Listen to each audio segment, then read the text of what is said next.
اعوذ باللہ من الشیطان الرجیم بسم اللہ الرحمن الرحیم۔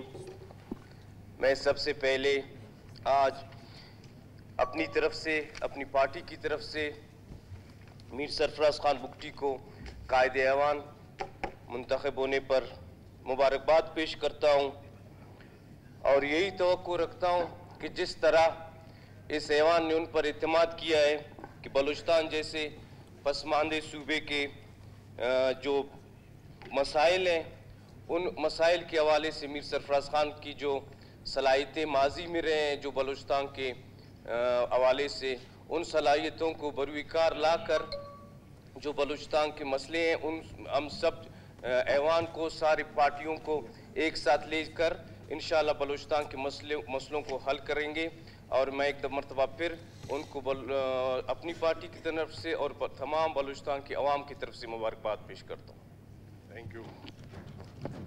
سردار عبدالرحمن۔